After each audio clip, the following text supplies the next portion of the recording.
Hello बच्चा लोगों, good evening. क्या हाल चाल, कैसे हैं आप सब लोग? एक बार मुझे बताएं, आवाज आ रही है कि नहीं?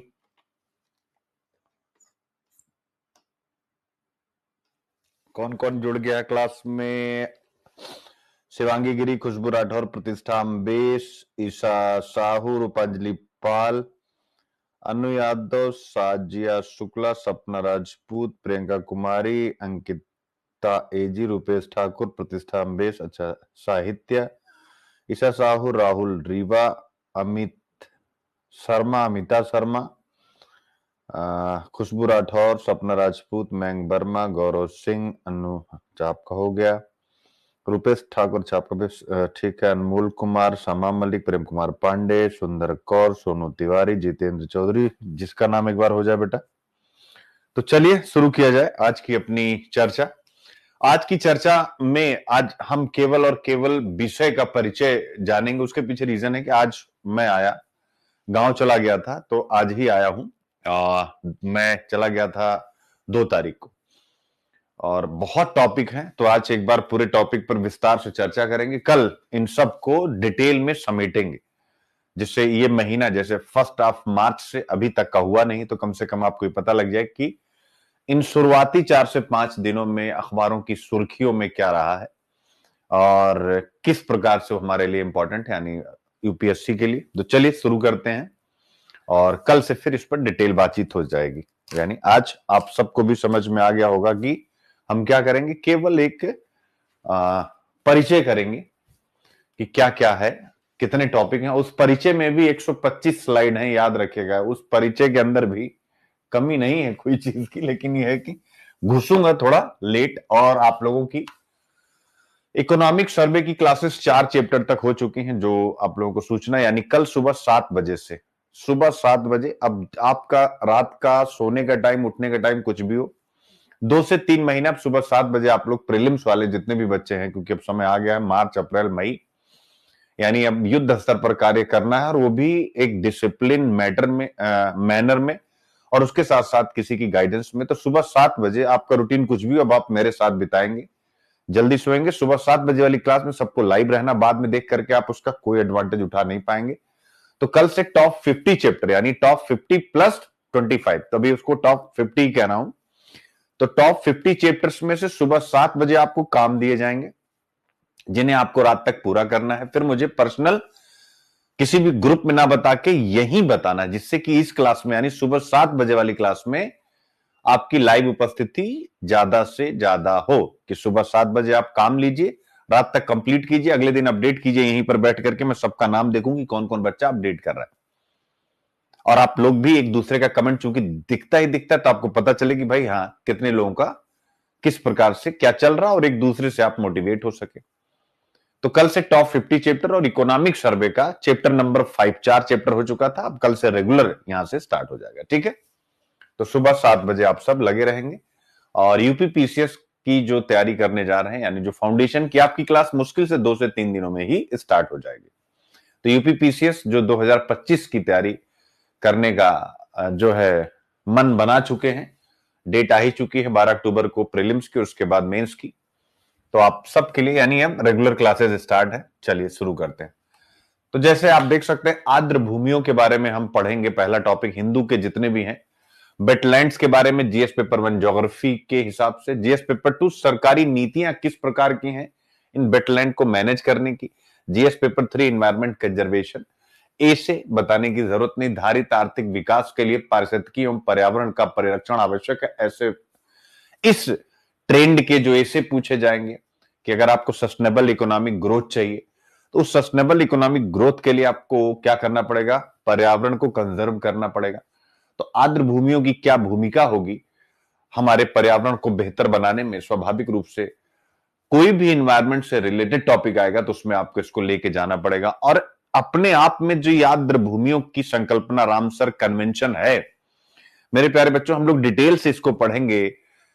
किस लिहाज से, इकोलॉजिकल कंसिडरेशन के लिहाज से, यानी पारिस्थितिक विचार है। पारिस्थितिक विचार क्या है, यही विषय रहेगा जब इसको हम लोग डिटेल में करेंगे। और इसी पर निबंध भी पूछा गया था कि पारिस्थितिकी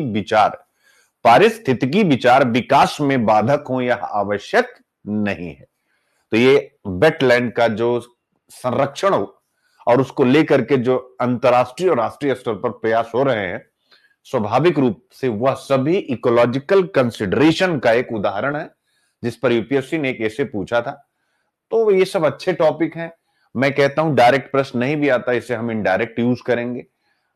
किसी भी जो थॉट प्रोसेसिंग, जिसे आप फिलोसॉफिकल ऐसे कहते हैं, स्वाभाविक है उसमें ये किसी में भी एक अच्छे विचार के रूप में इन्वायरमेंट आपको लाना ही लाना होता है। मैं कहता हूं दुनिया में किसी का भी थॉट हो, बिहार की कहावत हो, यूपी की कहावत हो, यूपीएससी का कोई फिलोसॉफिकल ऐसे हो, बिहार का कोई फिलोसॉफिकल ऐसे हो किसी, तो आपको ये सब तो यूज करना है। तो सबसे इंपॉर्टेंट यानी पहला आपके सामने मैंने रखा।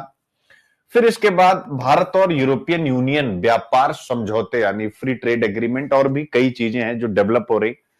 तो व्यापार समझौतों की किसी भी देश की इकोनॉमी के ग्रोथ में एक और इकोनॉमिक डेवलपमेंट दो, इन दोनों में क्या भूमिका है, इस विषय पर हम लोग बातचीत करेंगे। और इसको एक नए एंगल से मैं आप लोगों के समक्ष रखूंगा कि जो व्यापार समझौते हैं, क्या इनको भी पोटेंशियल जीडीपी के एक महत्वपूर्ण डिटरमिनेंट के रूप में स्वीकार किया जाए।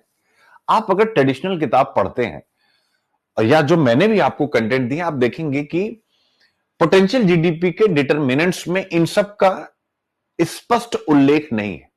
किताब भी आपने पढ़ी होगी। तो अब हम लोग इसको भी उसमें शामिल करेंगे, यानी जितने भी एफटीए वगैरह है ये भी पोटेंशियल जीडीपी के एक डिटरमिनेंट है। कैसे हैं इस विषय पर हम लोग बातचीत करेंगे। तो जीएस पेपर 2 स्वाभाविक है अंतरराष्ट्रीय संबंधों के अंतर्गत ही आ रहा है। किस में आ रहा है? अंतरराष्ट्रीय संबंधों के अंतर्गत आ रहा है। भारत और यूरोपियन यूनियन के बीच में जो भी डेवलपमेंट है, तो द्विपक्षीय, क्षेत्रीय, बहुपक्षीय समूह सिलेबस का पार्ट है कि नहीं, और भारत के हितों पर जो भी एग्रीमेंट हो उसका क्या इंपैक्ट पड़ेगा, जीएस पेपर 2 आईआर का हिस्सा। जीएस पेपर 3 अगर यह इंपैक्ट हो रहा है, इकोनॉमी पर क्या इंपैक्ट पड़ेगा, क्या ये लिबरलाइजेशन का इंपैक्ट है, उदारीकरण का प्रभाव, ये भी आपके सिलेबस का पार्ट है। और इसमें इन्वेस्टमेंट मॉडल वगैरह भी सब कुछ शामिल होते हैं इस प्रकार के व्यापार समझौतों में। प्लस ए से इकोनॉमी से रिलेटेड, और प्रीलिम्स के लिए ये एफटीए वगैरह क्या होते हैं इस पर हम लोग बातचीत करेंगे। फिर इसके बाद आते हैं ये भारत और श्रीलंका में जो मछुआरों को लेकर के समस्या है, उस विषय पर बातचीत करेंगे। बट इसका रेफरेंस ये होगा कि ये जो मछुआरों को श्रीलंका में गिरफ्तार कर लिया जाता है उनकी नाव के साथ, वो यानी वो मछली पकड़ते पकड़ते दूर एरिया में चले जाते हैं, और स्वाभाविक है कि समुद्र में कोई सीमा तो खींची नहीं कि उनको दिख जाए कि भाई ये बॉर्डर है, इसके आगे नहीं जाना। तो इसको लेकर के, यानी यह एक ऐसा मुद्दा है जिसको लेकर के भारत और श्रीलंका के संबंधों में समय समय पर तनाव देखा गया है। तो इसी को लेकर के द्विपक्षीय संबंधों में हम भारत और श्रीलंका पर बातचीत करेंगे कल विस्तार से। और आप देख सकते हैं तो ये काफी है, मछुआरों पर काफी मुद्दे देख सकते हैं, तीसरा चौथा। फिर इसके बाद एक बड़ा मजेदार टॉपिक है आईआर का, जिस पर हम लोग बातचीत करेंगे, बुली यानी बदमाश। तो यहां पर एक एडिटोरियल लिखा गया है कि कई लोग हैं, यानी अंतरराष्ट्रीय ऑर्डर जो है, वर्तमान की जो विश्व व्यवस्था है, क्या ट्रंप की नीतियां, क्या पुतिन की नीतियां, क्या शी जिनपिंग की नीतियां, ये जो वर्तमान विश्व व्यवस्था है उसको एक नया आकार दे रहे हैं, जिसमें लोकतांत्रिक संस्थाओं का, जिसमें जो मानव अधिकार हैं, इन सब का इरोजन हो रहा है, इन सब का क्षरण हो रहा है। तो ये अच्छा विषय बन के निकला है कि इन सब की जो, यानी जो वर्तमान में America first, trade war, China का अपना एक एजेंडा, रशिया का अपना एक एजेंडा, तो इन सब एजेंडा का जो टारगेट है, क्या कहीं ऐसा तो नहीं इसके कारण से इरोजन होगा, क्षरण होगा डेमोक्रेटिक वैल्यूज का, मानवाधिकारों का, इन विषयों पर भी एक अच्छी बातचीत है। तो वर्तमान जो इंटरनेशनल सिनेरियो, जो अंतरराष्ट्रीय परिदृश्य है, उस अंतरराष्ट्रीय परिदृश्य का क्या प्रभाव इस व्यवस्था पर है, बड़ा अच्छा, इस पर भी हम लोग डिस्कस करेंगे। और यह स्वाभाविक रूप से आपके विचारों को डेवलप करेगा, आपको सोचने में सक्षम बनाएगा वर्तमान विश्व व्यवस्था और उसके इंपैक्ट, यानी उसके प्रभाव पर अगर कोई भी बात आप डिस्कस कर रहे हैं तो उसमें। तो स्वाभाविक है जीएस पेपर 2 आईआर रहेगा, और जीएस पेपर 3 स्वाभाविक रूप से इकोनॉमिक्स तो बताने की आवश्यकता नहीं, ऐसे और प्रीलिम्स की निगाह से हम पढ़ने की कोशिश करेंगे। फिर इसके बाद देखिए, यानी पैट्रियार्की पर चर्चा हमेशा यूपीएससी का भी फेवरेट है, चाहे सोशियोलॉजी ऑप्शनल हो, आप उठा करके देखिएगा, रेगुलर पेट्रियार्की पर क्वेश्चन पूछे गए। आप जीएस पेपर 1 सोसाइटी में देखिए, सीधा पूछा गया है। जीएस पेपर 1 में women and women organisation syllabus का पार्ट है, और उसमें आपसे पूछा गया 2014-15 में भी, कुछ दिन पहले भी मैंने कराया था, कि पितृतंत्र मध्यम मध्यम वर्गीय कामकाजी महिला की स्थिति को कैसे प्रभावित करता है। पैट्रियार्की कैसे जो मिडिल क्लास वर्किंग वुमेन है, कि भाई वो बाहर का भी काम कर रही, घर का भी काम कर रही, तो कैसे उनकी स्थिति को प्रभावित कर रहा है, यही सीधा क्वेश्चन पूछा गया। तो पैट्रियार्की 2020 में ऐसे पूछा गया। डायरेक्ट पैट्रियार्की वर्ड यूज करते, बाकी तो इनडायरेक्ट जितने भी वुमेन एम्पावरमेंट से रिलेटेड ऐसे पूछे जाते हैं, सब में पैट्रियार्की एक बहुत मेजर रोल प्ले करता है आंसर राइटिंग में। तो फिर उस पर भी आया, तो एक चर्चा आपके सामने हो जाती है, तो इससे आपका रिवीजन हो जाता है। तो हम लोग यानी इस विषय पर भी बातचीत करेंगे, पैट्रियार्की के ऊपर, जीएस पेपर 1 सोसाइटी की निगाह से, जीएस पेपर 2 सरकारी नीतियों की निगाह से, कि भाई उस पैट्रियार्की को तोड़ने में सरकारी नीतियां कहां तक सहायक रही हैं।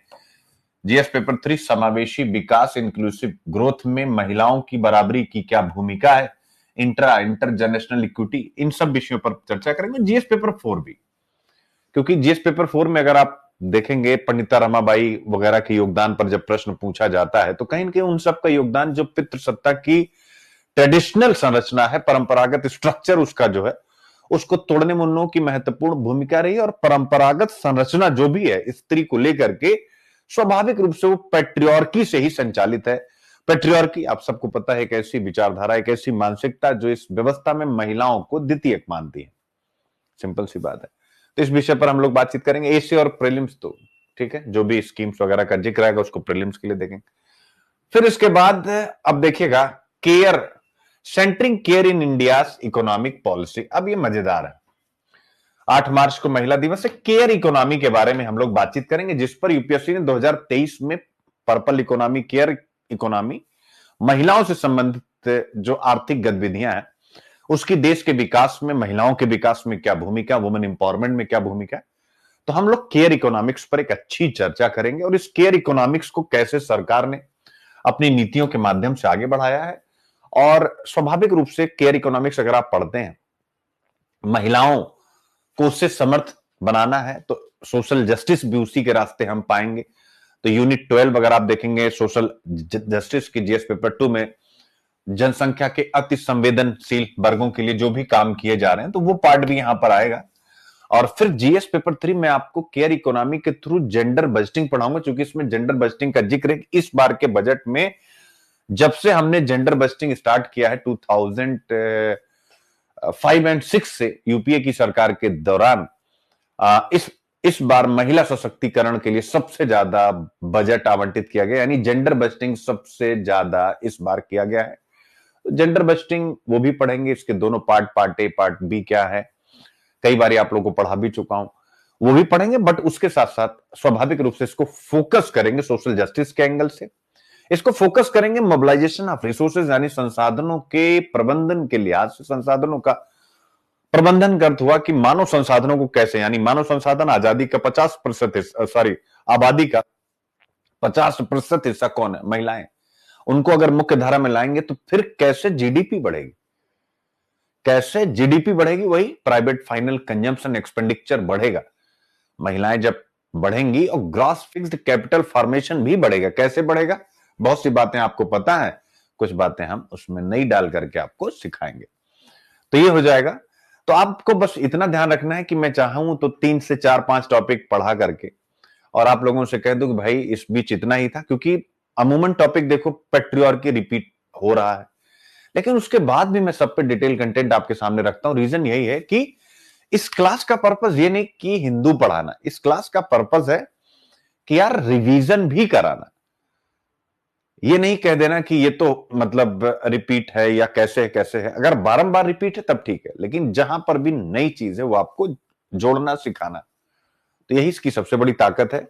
इसीलिए बहुत टॉपिक हैं, आप देखेंगे कम से कम 20-25 टॉपिक तो बड़े टॉपिक हैं, जिस पर कल हम लोग विस्तार से बात करेंगे। ये मैं इसलिए एक बार बता दे रहा हूं कि कल हमारा प्लान है कि पीडीएफ आप लोगों को, क्योंकि अभी रात में बैठूंगा तो पूरा कंटेंट निकल जाएगा, तो कल जब पीडीएफ आप लोगों के हाथ में जाए तो जब मैं क्लास में हूं तो कई टॉपिक ऐसे हो जिस पर आप कह दें कि सर ये तो इजिली हम ग्रैप कर पा रहे हैं, यानी पहले आप बताएंगे, मैं नहीं कहूंगा कि ये इजी है या नहीं, मैं ओपन करूंगा, आप मुझे बताएंगे कि सर इसको स्किप करिए, इसको हम लोगों ने पढ़ लिया, तो कुछ ऐसा प्लान, और एक बार मैं सब समझाया रहूंगा तो चीजें इजी हो जाएंगी।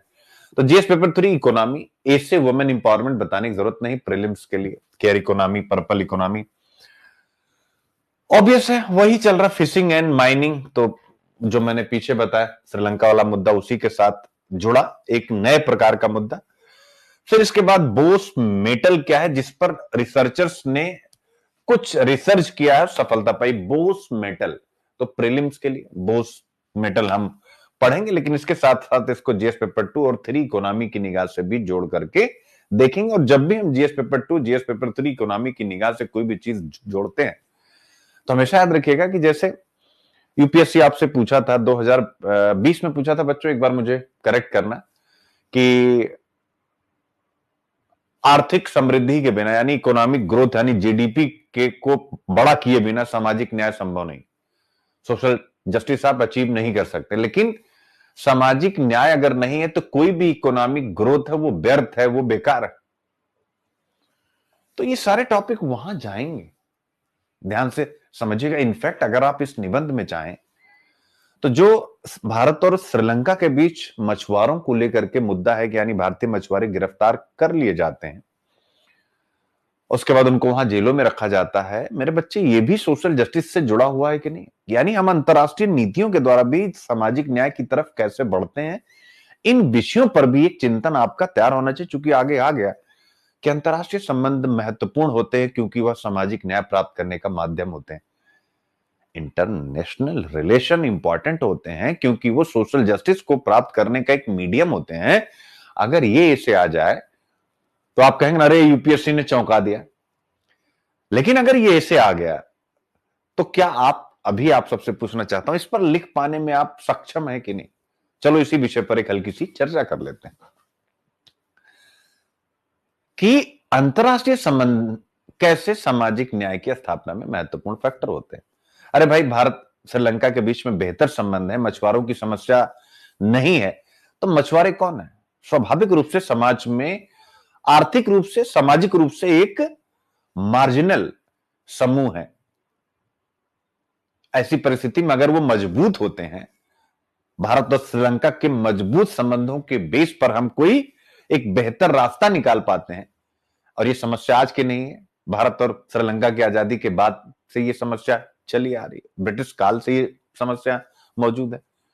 तो अगर इसका सोल्यूशन हम ढूंढते हैं तो स्वाभाविक एक बहुत बड़ी कम्युनिटी जो फिशरीज पर अपनी आर्थिक गतिविधियां, अपनी सामाजिक गतिविधियों का संचालन करती है, सोशल एक्टिविटी भी, यानी उसी फिशरीज से उनके बच्चे हेल्थ, एजुकेशन, ये सब प्राप्त कर पाते हैं। तो अगर उसको हम बेहतर कर देंगे तो क्या सामाजिक न्याय की तरफ हम बढ़ेंगे कि नहीं? तो क्या भारत श्रीलंका के संबंधों के द्वारा हम सोशल जस्टिस के लक्ष्य को प्राप्त कर पाने में सक्षम है कि नहीं? जब हम विभिन्न देशों के साथ समझौते करते हैं स्टेम पर, साइंस पर, टेक्नोलॉजी पर, इंजीनियरिंग पर, मैथमेटिक्स पर, आप मुझे बताएं ऐसा कौन सा देश होता है जिसके साथ, जो भी विकसित देश हैं जिनके साथ भारत जब कोई ट्रेड डील करता है या जब भी कुछ बड़े समझौते होते तो क्या उसमें स्टेम वगैरह शामिल रहता है कि नहीं रहता? आप मुझे स्वयं बताएं। एकेडमिक्स कोऑपरेशन शामिल रहता है कि नहीं रहता है? तो अंतरराष्ट्रीय संबंध अगर एकेडमिक्स को मजबूत करते हैं तो स्वाभाविक है उसके द्वारा हम सामाजिक न्याय की तरफ ही तो अपने समाज को ले जा रहे हैं। ठीक है, तो इस प्रकार की चीजें आपको अपने दिमाग में रखनी है। यानी इस मार्च से हम लोग कोशिश ये करेंगे कि मैं ज्यादा से ज्यादा वर्बल यानी ऐसे खड़े होकर के बिना किसी भी प्रकार के कंटेंट के इन इन मुद्दों पर एक राय तो मेरी रहा करेगी और एक राय जो एडिटोरियल में है वो रहा करेगी, और एडिटोरियल वाला आप स्वयं पढ़ेंगे, अपना वाला मैं डिटेल करूंगा, मतलब बेस वही रहेगा लेकिन मैं अपनी तरफ से इसमें इनपुट डालूंगा। चूंकि बंध जा रहा हूं ऐसा मैं महसूस करता हूं कि कंटेंट में, क्योंकि जब आपका नेचुरल लेक्चर होता है तो बहुत सी चीजें ऐसी निकल करके आती हैं जो ना किताब में ना कुछ कहीं है ना कुछ कहीं, वो निकल करके आ जाती हैं। तो आप लोगों को बहुत मजा आएगा, यानी अभी भी मजा आ रहा होगा। और इसी प्रकार से हम आपकी जो सोचने की कला उसको डेवलप करेंगे। अभी मैं ये बात इसलिए कह रहा हूं, हालांकि मैं पहले से करता रहा हूं, लेकिन फिर भी एक बात ये इसलिए कह रहा हूं, एक बार समझ लो कि जैसे अभी एक स्टूडेंट है मेरी, राजस्थान से, वो पर्सनल मेंटरशिप में है, ठीक है बेटे, अगर आप क्लास में हो तो जिक्र करना। बच्चे आ, अब उसका ये पांचवा या छठा अटेम्प्ट है, मैं भूल रहा हूं, चौथा से, फोर्थ या फिफ्थ है, देखो दिमाग से उतर गया, जिसमें प्रीलिम्स नहीं हो रहा उसका, और मेरी स्टूडेंट। तो कहीं ना कहीं एक इतना बड़ा चैलेंज है ये, और बहुत से ऐसे बच्चे हैं, मैं एक्सेप्ट करता हूं, लोग एक्सेप्ट नहीं करते, जहां पर 10,000 बच्चे एक साल में किसी भी संस्था में अगर पढ़ रहे हैं, वो जो कोई दावा करता है कि हमारे यहाँ 10,000 बच्चों ने एडमिशन लिया यूपीएससी में, हमारे यहाँ 1 लाख बच्चों ने लिया, या हमारे यहाँ 5,000 बच्चे साल भर में पढ़े, और स्वाभाविक रूप से अगर वो हिंदी मीडियम के हैं, उसमें से कितने बच्चे प्रीलिम्स क्वालिफाई करें, कभी ये डेटा अगर दें भाई साहब ना, तो दिमाग खराब हो जाएगा कि नहीं। जैसे आप लोग स्वयं बताएं मुझे कि अगर कोई भी संस्था कहती है कि उसके यहां 10,000 15,000 इस साल का रेवेन्यू इतने करोड़ रहा, उसमें आप सोचिए हिंदी मीडियम में अगर आप हैं तो आपका रिजल्ट कितना रहा, इनफैक्ट इंग्लिश मीडियम में भी, क्योंकि वहां बच्चों की भागीदारी बहुत ज्यादा है, इसलिए रेशियो वो भी अच्छा नहीं, लेकिन चूंकि सिलेक्शन बहुत ज्यादा है तो चीजें ठीक है, वो सेटल हो जाता है। तो ये मेरे लिए एक बहुत बड़ी चुनौती, मैं डरा हुआ हूं, अभी फिर से एक बार आप लोगों को कहूं, मैं डरा हुआ हूं। जैसे पीसीएस में 17 बच्चे थे, नहीं 15 बच्चे थे जो मेरे साथ, क्योंकि पीसीएस का मैंने पिछली बार कोई बैच बनाया नहीं, फर्स्ट टाइम में 2025 का फाउंडेशन स्टार्ट कर रहा हूं, एडमिशन स्टार्ट हो गए हैं, आप लोगों की क्लास के बच्चे हैं जिन्होंने लेना स्टार्ट कर दिया है। तो कुछ बच्चे आए, तो उसमें से 15 बच्चे थे जिनको था कि उनका प्रीलिम्स हो रहा है, जिसमें मेरा फेवरेट वो मुकेश बच्चा भी था, जिसको मैं कह रहा था कि रैंक लग जाएगी, और वो 3 से 4 इंटरव्यू ऑलरेडी दे चुके हैं, ये भी नहीं है कि उनकी प्रतिभा पर कोई संदेह किया जाए। प्रीलिम्स इतनी खतरनाक चीज है, उस लड़के का भी नहीं हुआ, और लगभग केवल 4 बच्चे हैं जो यूपी पीसीएस का मेंस, यानी जो मेरे पास 15 बच्चे थे उनमें से 4 बच्चों का प्रीलिम्स निकला। अब आप विचार कीजिए कि अगर यही रेशियो, हालांकि बीपीएससी में ठीक ठीक बच्चे आ गए, लगभग 25 बच्चे हैं, 25 से 27 बच्चे हैं जो मेंस दे रहे हैं। पर्सनल मेंटरशिप की बात मैं कर रहा हूं, यहां समझिएगा इस चीज को, क्लासेस तो अब स्टार्ट होंगी, यानी जो डिटेल क्लासेस होती हैं। अगर यही यूपीएससी का डेटा गया तो फिर हम लोग तो गए, यानी 15 में 4, तो प्रीलिम्स के लिए जो हम लोगों का कोर ग्रुप बना है जिसमें मेंटरशिप चल रही, कितने बच्चे हैं कुल मिलाकर के? 225 बच्चे।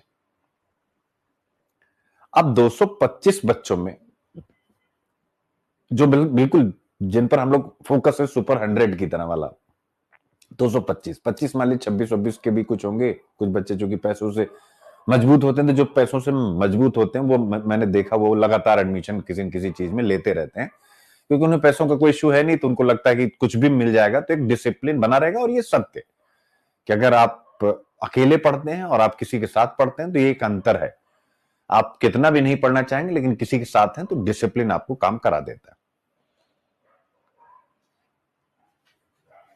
तो अब उन 200 बच्चों में अगर हम 4 का रेशियो लेकर के चलें तो 25 25, यानी उम्मीद मैं कर रहा हूं 50 बच्चे प्रीलिम्स क्वालिफाई करेंगे, ऐसा मेरा अपना अनुमान है। लेकिन फिर डर जाता हूं कहीं ऐसा ना हो कि 8-10 बच्चे ही रह जाए। तो ये आप लोगों के ऊपर डिपेंड करता है, जो 24 वाले हैं, क्योंकि पहला लेक्चर आप लोग देखते हैं, सॉरी 25 वाले हैं, कितनी बड़ी तपस्या है। और तपस्या मेरे लिए भी कि जो पास हैं अगर वो मेरे हैं, तो जो 12 फेल हुए हैं पीसीएस में वो भी तो मेरे ही हैं यार। और ये भी नहीं हमें सेटिस्फाई होना चाहिए सुनील व्यक्ति कि यार वो बच्चे कमजोर थे। अरे भाई, कोई अगर पीसीएस आईएएस की तैयारी करने आ रहा है तो ये तो सोच के आ रहा है कि यार मैं कमजोर नहीं हूं, जो 2,000 10,000 50,000 जो भी 1 लाख 2 लाख 2.5 लाख खर्च कर रहा है, तो इसका मतलब उसके दिमाग में ना यार मैं अच्छा हूं। तो ये एकदम से दिमाग को हिलाने वाली बात है जब यूपी पीसीएस का रिजल्ट है। उसके बाद में थोड़ा बिजी रहा, आप सबको पता है। तो ये जो सुबह 7 बजे का मैंने प्रीलिम्स की क्लास का प्रीलिम्साथॉन और आधारशिला पीवाईक्यू सबके लिए वो रहेगा, उसमें किसी के लिए कोई मतलब इफ एंड बट है ही नहीं कि आपने किस कोर्स में लिया किस कोर्स में नहीं लिया। वो कल से सेशन सबके लिए होगा, क्योंकि मैं डर गया हूं कि यार एक कि जिन बच्चों ने आधारशिला में नहीं लिया, पीवाईक्यू में नहीं लिया, उनको प्रीलिम्साथॉन दोना था, हमने टीम्स का भी सबको, तो मैं एकदम दुखी हो चुका हूं, डर चुका हूं ये कहीं फिर वही आंकड़े ना आ जाए निकल करके। अब मैं उसमें क्या कहूं, खुद खड़ा हूं लगातार प्रीलिम्स क्वालिफाई करके, वो भी तब जब 200-250 सीट आती थी वो भी आईएएस का। अब बच्चों में भी निकल रहे हैं, लेकिन जितनी संख्या में निकलना चाहिए उतने नहीं निकल रहे, तो आखिर समस्या क्या है। तो उस लड़की से जब मैंने बात की जो मेंटरशिप में है, तो वहां से फिर मैंने तुरंत प्लान किया कि सुबह 7 बजे का सेशन रखो। 11 बजे जो हम रखते थे 9 बजे, अब उसको हटाओ, सुबह 7 बजे ये उठे और हम उस पर काम करें। और काम भी क्या होगा जरा ध्यान से देखिए, केवल ये नहीं होगा कि इकोनॉमिक सर्वे हो, तो आप लोगों को मैंने तरीका बता दिया, 5 मिनट में आप समझ जाएंगे, या टॉप 50 का मैंने चैप्टर बता दिया, ये आज आपका टास्क है। वो ये तो एक एडिशनल है। मेन इसमें ये भी चलेगा, जैसे उसने मुझे 2024 के कई क्वेश्चन भेजे, लगभग उसने कहा कि सर 50% क्वेश्चन है जो मैं अभी भी नहीं समझ पा रही हूं। 50% क्वेश्चन अभी भी नहीं समझ पा रही, और उससे बहुत से बच्चे, आप लोग भी कमेंट करके बताएं अगर ईमानदारी से, तो कम से कम 100 में से 24 का पेपर अगर आप देखिएगा तो कम से कम 25 से 30 क्वेश्चन आपको भी समझ में नहीं आएंगे, जो ऑनेस्ट बच्चे होंगे। यानी वो क्वेश्चन ही नहीं समझ में आ रहे कि बंदा पूछ क्या रहा है। अगर यार 25% क्वेश्चन समझ में नहीं आ रहे, तो आप तो आपकी मार्किंग कितने में हो रही, जरा साइंस इस फिलॉसफी को समझिएगा बच्चों। यानी अगर आपको उसने तो कहा कि सर 50 क्वेश्चन मतलब 50% क्वेश्चन सर समझ में नहीं आ रहे कि पूछ क्या रहा, और वो एकदम सही है। ये नहीं कि उसको मैं कहूंगा कि उसकी समझ नहीं, यूपीएससी में प्रीलिम्स फेल करने का सबसे बड़ा रीजन ये क्वेश्चन ही नहीं समझ में आ रहा है। और आप सब भी देखो एक तरफ से कमेंट करो हाँ सर यही एक सबसे मतलब एक यह बड़ा मुद्दा है। अब जरा इसको दूसरे एंगल से देखिए, अगर 100 में से 25 आपको समझ में नहीं आ रहे तो आपकी, फिर से ध्यान से सुनिएगा, 100 में से अगर 25 नहीं समझ में आ रहा तो आपकी मार्किंग तो 75 में स्टार्ट हो रही है। अब आप सोचो कि आपको 75 क्वेश्चन के लिए अपनी प्रिपरेशन को अंजाम देना है, और 75 के लिए अगर आप प्रिपरेशन कर रहे हैं तो आपकी एक्यूरेसी कितनी जबरदस्त होनी चाहिए। आप अगर इस पर थिंक करेंगे तो फिर वे सपने जो आपको सोने ना दें, ये सोने नहीं देंगे आपको, ये सोने नहीं देंगे आपको। इस लड़की से अभी बात करने के बाद, चूंकि मैं बच्चे आया हूं लगभग घर पहुंचा हूं 2 बजे दोपहर में, क्योंकि शादी में गया था भाई की, तो 3 दिन सोने का कोई मौका ही नहीं मिला है, मतलब सोया ही नहीं हूं। तो आया तो थोड़ा सा आराम आराम किया गाड़ी में ही, ये सारे टॉपिक निकालते हुए। फिर उसके बाद जब इस लड़की से बात की, एकदम से मेरे दिमाग में एनर्जी आई। एक बार मैं सोच रहा था कि कल ही डिटेल में कराऊंगा, लेकिन फिर मेरे समझ में आया यार तो ये अगर मुद्दा मेरे हाथ से निकल गया तो मजा नहीं आएगा। यानी टीचर को कुछ चाहिए होता है इनपुट, इससे मुझे इनपुट मिला यार चलो इसकी बात हटा देते हैं, इसका एक अभी तक आईएएस का प्रीलिम्स हुआ नहीं है तो इसको और भी इश्यू हो सकता है, लेकिन 25 क्वेश्चन अगर आपको नहीं आते हैं तो लिख लीजिए, आपकी मार्किंग 75 में होगी। एक्यूरेसी मतलब कि 75 में आपको 55 to 60 क्वेश्चन सही मारना है, और 15 आपसे गलत होगा ही होगा। तो जब 15 गलत होगा, ध्यान से समझिएगा, और जैसा मेरिट आजकल चल रही, तो अगर आप 55 सही मारेंगे और 15 गलत करेंगे तब जाकर के 50 रहेगा। अगर आपने 55 सही मारा और 15 गलत किया तब तो आप प्रीलिम्स निकाल पाएंगे आजकल की मेरिट के हिसाब से, लेकिन अगर आपने 50 सही मारा और 15 गलत कर दिया, फिर वहीं से डायलेमा स्टार्ट होगा। या आपने 45 सही मारा, आपने 20 गलत किया, फिर वहीं से फेल होना शुरू हो जाएगा। तो लिख लीजिएगा, एक्यूरेसी बहुत ज्यादा मैटर करेगी। इसी वजह से टॉप 50 चैप्टर, हालांकि मुझे कल बताना था लेकिन स्वाभाविक रूप से अब आ गया है। आप लोग प्लीज एक बार लिखिए, टॉप 50 चैप्टर क्यों? इसलिए नहीं कि टॉप 50 पढ़ के आप प्रीलिम्स निकाल ले जाएंगे। टॉप 50 इसलिए क्योंकि एक्यूरेसी मैटर, यानी एक्यूरेसी मैटर करती है। तो एक्यूरेसी के लिए आप जो ट्रेडिशनल पढ़ रहे हो वो पढ़ते चलिए, कुछ एडिशनल डाल दिया जाए तो टॉप 50 चैप्टर वही है। समझ में आया कि ये जो 25-30 क्वेश्चन समझ में नहीं आते हैं, उसको सुनील अभिव्यक्ति 2025 में भी आपको समझा पाने में कामयाब नहीं होंगे। अगर मैं ईमानदार हूं तो यह सत्य है, और नहीं हो तो मैं सिखा दूंगा। मैं हूं जो भी हूं, कह सकता हूं ना, मैं हूं पता नहीं कौन सा गुरु और मैं सिखाऊंगा आपको कि जो 25 क्वेश्चन समझ में नहीं आते। तो ठीक है, उस दिन मुझे कुछ बच्चे और देख लेंगे, लेकिन वो सरासर झूठ होगा। ये आपके साथ हमेशा रहेगा। सुनील अभिव्यक्ति को भी देंगे। मैंने बड़ी बड़ी कंपनियों में काम किया, पेपर आने के बाद 10 से 15 बड़े टीचर मिल करके पेपर सॉल्व करते हैं, तब आप तक एनालिसिस आता, वो भी लेट। नोट करिएगा, मेंस का एनालिसिस तो कोई करता ही नहीं, केवल क्वेश्चन बता देते हैं ये आया था। और प्रीलिम्स का तो पूरा आलम ये है। तो ये नहीं कह रहा हूं कि कोई टीचर कमजोर खराब, वो मेरा विषय नहीं। बस मैं जो कहना चाह रहा हूं वो है कि मेरे बच्चे, वो जो 25 क्वेश्चन है ना, कॉन्फिडेंस भरना, वो मेरे लिए भी वैसा है कि मुझे भी समझ में नहीं आएगा। अगर मैं हिंदी मीडियम से हूं तो इसकी परिस्थिति, सिचुएशन ज्यादा बनेगी। इंग्लिश मीडियम में तो नहीं बनेगी। वाई? क्योंकि, लिखिए क्यों, देखता हूं कौन बच्चा बता पाता है। मैंने बोला कि 75 क्वेश्चन, यानी 100 में से 25-30 क्वेश्चन मुझे भी नहीं आएंगे। अब मैं मतलब एज ए स्टूडेंट बात कर रहा हूं, बिकॉज मैं हिंदी मीडियम से हूं, तो ऐसा क्यों होगा? और जबकि मैं कह रहा हूं इंग्लिश मीडियम को इश्यू होगा, लेकिन इतना नहीं होगा। यस, पकड़ लिया आप लोगों ने। निशा ने लिखा कि टर्मिनोलॉजी इश्यू, सोनू, एवरीवन, आगे सब लोग देख सकते हैं। तो इसमें आपकी समझ का मुद्दा नहीं है। इसलिए मैं उस बच्चे से भी कहना चाहूंगा, आप सबसे कहना चाहूंगा कि अपने आप को आपने वीक नहीं समझना।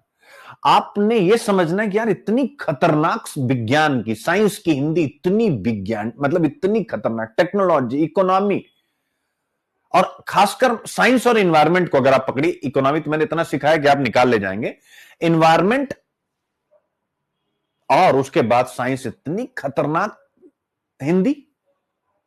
इनफैक्ट हिस्ट्री के भी जो कुछ स्टेटमेंट वाले, उनकी भी इतनी खतरनाक हिंदी कि बंदा समझ नहीं पाता, तो हमने कभी पढ़ा ही नहीं।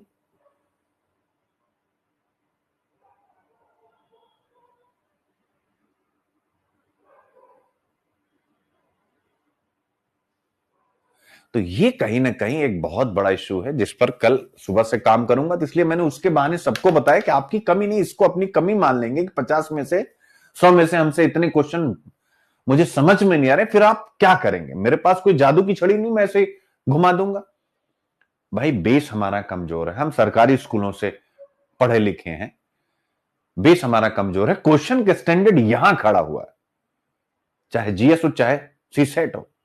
लैंग्वेज की दिक्कत है, ट्रांसलेटेड जो वर्ड आ रहे हैं, हालांकि अब तो इस बार से ठीक होगा, एआई अब अच्छा कर रहा है ट्रांसलेट, तो अब थोड़े से ठीक हो जाएंगे, क्योंकि पहले गूगल ट्रांसलेट ही होता था, कोई कितना भी कहे, तो चीजें अब ठीक होंगी। तो वो भी आपको कुछ फायदा होगा, लेकिन ये इस साल भी रहेगा, अगले साल भी रहेगा, जहां पर आपको 15 से 20 क्वेश्चन तो पक्का है कि समझ में नहीं आएंगे, इसमें मारना क्या। तो ऐसे में उनको छोड़ दीजिए। तो अभी से आप सब एक्यूरेसी पर फोकस कीजिए, 75 क्वेश्चन पर फोकस कीजिए, इनफैक्ट 50 क्वेश्चन पर फोकस कीजिए। फर्स्ट राउंड में गुरु 50 में एक भी गलत नहीं होने दें, और फिर आगे 10 क्वेश्चन में 7 सही हो जाए, 3 गलत हो जाए, तो कट कुटा करके आप 50 के राउंड बनाएंगे और आपका प्रीलिम्स हो जाएगा। अगर 2016 की तरह पेपर नहीं आता है तो मेरिट 50 के आसपास रहेगी, यानी उसके अंदर ही रहती है। 2016 में करंट बेस्ड वन लाइनर बहुत से क्वेश्चन आ गए थे, तो मेरिट 58 जनरल की चली गई थी, और उसी के अकॉर्डिंग 58 क्वेश्चन, और फिर उसी के अकॉर्डिंग सबकी चली गई थी। ठीक है, तो ये चीज कल हम लोग बातचीत करेंगे, और इसी वजह से सुबह 7 बजे का मैंने शेड्यूल बनाया है कि भाई प्रीलिम्स फंस जाएगा। आप टेस्ट सीरीज, अब कल से ही जो टेस्ट सीरीज हो चुकी है वो फिर से एक नए रूप में आपके सामने आने वाली है। यानी कल से ही आप जो टेस्ट हो चुके हैं उसको रीटेस्ट, यानी फिर से रीटेस्ट होगा, वो मैं बताऊंगा सुबह सुबह। यानी वो टास्क रहा करेगा, इसीलिए मैंने कहा सबको आना सबकी मजबूरी है। सुबह 7 बजे जो टेस्ट पीछे हो चुके हैं इकोनॉमिक्स के ना, वो फिर से होंगे। डेट क्या होगा, टाइम क्या होगा, वो मैं बताऊंगा। क्योंकि एक ही चीज है जो अब यहां से आपको बचाएगी, वो है बारंबार टेस्ट। लेकिन बारंबार टेस्ट ऐसे नहीं कहीं से मंगा के टेस्ट दे रहे हैं, सॉल्व कर ले रहे हैं। बारंबार टेस्ट किसी मेंटर के साथ, चाहे आप अपना स्कोर ही भेज रहे हैं, वही साइकोलॉजिकल बढ़त आपके दिमाग में ला देगा कि यार मेरे सर देख रहे हैं कि मेरे कितने हो रहे हैं, कितने नहीं हो रहे हैं। चूंकि बहुत से बच्चे सबका रिप्लाई कर नहीं सकते, ऑब्वियस मेरे पर्सनल फोन में है यार, तो मेरे तो हर एक बच्चे के स्कोर आता रहता है। तो कल से हम बहुत ज्यादा घुस के प्रीलिम्स में जा रहे हैं, बहुत ज्यादा घुस करके, बहुत ज्यादा लेवल का, और बिना किसी बाधा के। अब कल से 28 मई तक सुबह 7 बजे ब्लॉक है, सॉरी 25 मई तक सुबह ब्लॉक आपका। मैं जो बताऊंगा, जो दे दूंगा, बाकी जो चल रहा है उसको रोकना नहीं। अब ये नहीं कि सर मैसेज कर, सर तो पीछे वाला रोक दे, नहीं नहीं नहीं, जो चल रही है एडिशनल आपको, यानी एग्जाम का टाइम आ गया, जो जॉब वाले भी होंगे अब वो भी अधिक टाइम निकाल सकते हैं, उनको भी छुट्टी लेने का समय आ रहा है। तो ये इसलिए है, अब एग्जाम का टाइम आ रहा है, तो जो आप जितने घंटे पढ़ रहे हैं उसमें कोई कटौती उस समय का मुझे इसमें टॉप 50 चैप्टर में नहीं चाहिए। वो जैसे आप चल रहा है उसको एक टच भी कोई नहीं करेगा, क्योंकि डेली स्ट्रेटजी बदलने से हम असफल हो जाएंगे। ये मैंने एडिशनल बोझ डाला है, और डरना नहीं। कल और भी चीजें बताऊंगा, कुछ आयुर्वेद में जैसे शंख पुष्पी वगैरह सब हम मंगा के रखोगे। कल सुबह जब मैं आप लोगों को बताऊंगा ये सारी चीजें, कि जिससे आप फ्रेश रह सके। सुबह सुबह उठना है, गर्म पानी में एलोवेरा जूस जो मैं पीता हूं, कल से आप सबकी लाइफ में वो डालूंगा। सुबह उठते ही मैं यहीं आऊंगा, यहीं पीऊंगा। मैं नीम की पत्तियां खाता हूं, कैसे खाता हूं मान लीजिए, वो मत खाइएगा, पता लगे आपका। तो कल से वो सारी चीजें आपके सामने आएंगी। आपको फिट रहना है, मेंटली फिट रहना है, तो बैद्यनाथ की शंख पुष्पी आती हो तो सब लोग मंगा लेंगे, ठीक है ना। बैद्यनाथ की शंख पुष्पी, कल मैं पिक्चर वगैरह भी दिखा दूंगा। यानी जिससे रात को नींद ना आए, या 2 दिन थोड़ी कम नींद आए, तीसरे दिन बॉडी अकड़े ना करे, यार सर दर्द हो रहा है। यानी आपको एडिशनल जड़ी बूटियां मिलती रहे, जिससे माइंड आपका काम रहे। हाँ ठीक है यार, कोई बात नहीं, 2 दिन नहीं आई, तीसरे दिन आगे खूब सो लेना है, बिल्कुल सोचना ही नहीं, खूब सो लेना, हो गया, बराबर हो गया। अब मैं 3 दिन नहीं सोया, 3 days। 2 को शादी थी, सुबह मेरी ट्रेन थी, वंदे भारत छूट गई। सोच लो 6 बजे, तो मैं 5:30 बजे मतलब लेट हो गया सो के उठने में, और स्टेशन तक नहीं पहुंचा। फिर उसके बाद मतलब जब पहुंचा तो 5 मिनट से वो वंदे भारत निकल गई। फिर उसके बाद दोपहर की फ्लाइट थी 2:30 बजे की, फिर वो ली। रात में शादी थी, अगले दिन जो है कुछ और व्यस्तता थी, अगले दिन रिसेप्शन था, तो सोने का कोई मतलब नहीं बना। और भीड़ भाड़ में वैसे भी आपको पता है कि आप क्या ही सो लेंगे। लेकिन फिर भी मैं कूल था। मैंने हिंदू पे पूरा जितने आर्टिकल्स आते हैं पढ़े, मैंने इतने नहीं पढ़े, मैं आपको कुछ और आर्टिकल्स आपको बताता हूं। ये आपको केवल मोटिवेट करने के, मैं आपको बताता हूं 2 चीजें हैं जो इसमें मिसिंग है, वो मुझे बाद में मिली, तो इसमें मैं डलवा नहीं पाया, दिखाता हूं आप लोगों को। और बड़ा गजब का है, ठीक है।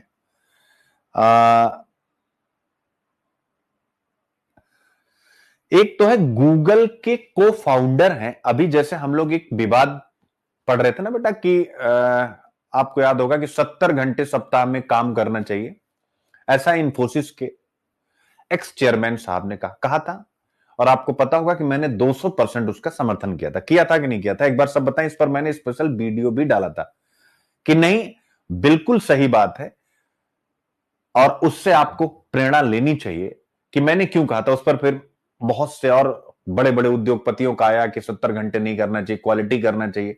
तो मैंने ये लाइन भी बोली थी कि बेटा उन्होंने कहीं से भी ये नहीं कहा था कि 70 घंटे काम करो लेकिन क्वालिटी वाला मत करो, उन्होंने कहीं कहा था। तो उनका जो कहने का आशय था वो आपके हिंदी मीडियम के ऊपर लागू होता, और फिर वही आ जाएगा। गूगल के को फाउंडर का एक स्टेटमेंट है और फिर एक स्टेटमेंट और है, उन लोगों ने क्या कहा। मेरे बच्चों, जब आप वंचना, डेप्रिविएशन का शिकार होते हैं, तो क्या एक डेप्रिविएशन यानी वंचना के शिकार व्यक्ति को या परिवार को उतना ही काम करना चाहिए जितना काम विकसित देशों के लिए निर्धारित किया गया उनके लेबर लॉज में, लेबर कोड में? आप मुझे बताएं, स्वयं बताएं। मेरे बच्चों, नीति आयोग के सीईओ हैं एक्स मिस्टर अमिताभ कांत। उन्होंने क्या कहा है मैं आपके सामने रखना चाहूंगा। उन्होंने 70 के बजाय इससे ज्यादा घंटों की बात की है कि अगर भारत के लोगों को और भारत सरकार को लेबर प्रोडक्टिविटी पर काम करना है तो हमें ज्यादा काम करना पड़ेगा। क्यों? क्योंकि हमारे पास स्किल सेंटर्स नहीं है। ऐसी परिस्थिति में हम काम करके ही सीखेंगे, अपने आप को स्किल बनाएंगे। और मेरे बच्चे, वही स्टेटमेंट मैं आपके सामने रख रहा हूं। गूगल के को फाउंडर सरगेई ब्रिन ने कहा है एम्प्लॉइज से कि 60 घंटे से ज्यादा हफ्ते में काम करो। ठीक है? गूगल के को founder urge employees working on the Gemini AI models to adopt 60 hour work weeks and maintain daily office presence. ठीक है? तो मतलब इसके कई एस्पेक्ट्स हैं, लेकिन इसमें एक एस्पेक्ट यही अमिताभ कांत वाला भी कल आपको कराऊंगा कि भैया देखो, जब तुम उजड़े हो ना, अब इसको मैं लेमन लैंग्वेज में आपको, जब तुम उजड़े हो तो तुम इस अपने उजड़ेपन को दूर करने के लिए ना, तुम नियम कानून के दायरे में नहीं जा सकते हो। एक बंदा कोई भी हो, कहीं बाहर बैठा हुआ, और विकसित देशों की नीतियों के हिसाब से, या हमारे देश के अंदर बैठे हुए जितने भी उद्योगपति हैं कि नहीं भाई हम तो क्वालिटी वर्क पर फोकस करते हैं, उनके भी विचार का सम्मान है कि हाँ भाई ठीक है, क्वालिटी होना चाहिए। लेकिन मेरे बच्चों, आप स्वयं बताएं, आप हिंदी मीडियम से, क्या आप उतना ही सहज अपने आप को मानेंगे जितना एक आईआईटीएन मानेगा? आप मुझे बताएं, क्या आप उतने सहज होंगे जो आईएएस के बच्चे तैयारी करते हैं, आईएएस के भाई तैयारी करते हैं, क्योंकि उनके पास पीछे का पूरा सपोर्ट होता है। तो इसका मतलब है कि आपको ज्यादा काम करना पड़ेगा, उनको कम काम करना पड़ेगा। तो सोसाइटी के एक पार्ट के लिए क्वालिटी वाला, मतलब सॉरी, क्वालिटी तो मुद्दा ही नहीं, यानी वर्किंग आवर का पैरामीटर बन सकता है जिनके अंडर में ढेर सारे लोग काम कर रहे हैं। लेकिन मेरे बच्चे, जो सोसाइटी का डिप्राइव्ड सेक्शन है ना, उसे तो मरना पड़ेगा काम कर करके, ये फिक्स है। वो क्या यार, अगर आप 4 घंटे कम रिक्शा चला दिए, 6 घंटे चलाए, आपका घर भूखा रह जाएगा। अगर आप 4 घंटा अधिक चलाए और उसी रिक्शे की चलाई में 4 घंटे जो आप अधिक चला रहे हैं, वो पैसा आप अपने बच्चों के लिए पोस्ट ऑफिस की किसी स्कीम में डाल रहे हैं, आप रिक्शा चला रहे हैं 4 घंटे अपनी मर्जी से, 2 घंटे एक्स्ट्रा बच्चों के लिए, ये 2 घंटे आपकी अगली पीढ़ी को प्रोसेस ऑफ डिप्रिवेशन से निकाल ले जाएगा कि नहीं? क्यों? क्योंकि मैं कहता हूं, आपका बच्चा पढ़ने में अच्छा नहीं भी हुआ, जो भी रिक्शे वाले भाई हैं, अगर उनका बच्चा पढ़ने में अच्छा नहीं भी हुआ, तो भी 18 से 20 वर्ष की अवस्था में जब वो पहुंचेगा, या 16 साल की अवस्था में जब कुछ काम करना चाहेगा, छोटा मोटा, चाय की टपड़ी और इस प्रकार की कोई भी चीज, तो उस रिक्शे वाले बंधु के पास कम से कम 10 से 20 हजार रुपया होगा, और 10,000 रुपया सरकार के पीएम स्वनिधि से होगा। 30,000 रुपए में उसकी एक दुकान खुल जाएगी कि नहीं? तो देश को जब हमें एक इकोनॉमिक इकोसिस्टम देना है, तो यार हमें ये, आप पढ़िएगा, अमिताभ कांत सर का स्टेटमेंट है ये, कि लेबर प्रोडक्टिविटी अगर बढ़ानी है तो काम के घंटे ज्यादा करने पड़ेंगे। क्यों करने पड़ेंगे? 2047 तक अगर आप विकसित भारत बनना चाहते हैं, बगैर लेबर प्रोडक्टिविटी बढ़ाए आप बन पाएंगे विकसित भारत? बनिए। Per capita GDP, per capita income में ये आंकड़ा कहीं नहीं मिलता। मैं आपको लगातार देता रहता हूं, सरकारें कहती हैं कि हम जीडीपी बड़ा कर रहे हैं, लेकिन उस जीडीपी में कितने लोगों की हिस्सेदारी है गुरुजी, ये भी तो स्पष्ट कीजिए जनता के सामने। अब जनता बेचारी क्या ही है, अभी हमें आजाद हुए कम समय हुआ, इसलिए उतने पढ़े लिखे नहीं, उतने ज्यादा धीरे धीरे चीजें जब आएंगी कि अच्छा ये पर कैपिटा, ये कहते हैं कि हम जीडीपी के आधार पर बनेंगे, लेकिन यार इस जीडीपी में तो हमारी हिस्सेदारी ही नहीं है। अच्छा देश 47 में विकसित बन जाएगा, लेकिन यार इसमें तो एक बहुत बड़ी आबादी का कोई रोल ही नहीं है। देन फिर वो सोचेगा, सरकारें सोचने को बाध्य होंगी कि यार इनके रोल को कैसे शामिल किया जाए। आप वर्ल्ड बैंक का डेटा दे करके मैंने आपको बताया, फोर्ब्स में आता है 140 की रेंज में भारत, वर्ल्ड बैंक का ओपन डेटा उसमें 152nd रैंक इंडिया की पर कैपिटा जीडीपी में, जो किसी भी देश की इकोनॉमी का जो समावेशन है उसको मापने का सबसे बड़ा आधार है। आपकी रैंक कहां है? और यह रैंक क्यों मजबूत नहीं हो रही? उसका एक ही आधार है, और वो है एक environment, business environment, education environment, इन दोनों का बेहतर ना होना, इन दोनों का एक दूसरे से जुड़ा ना होना, एकेडमिया इंडस्ट्री कॉपरेशन का ना होना, एकेडमिया और इंडस्ट्री का कॉपरेशन ना होना।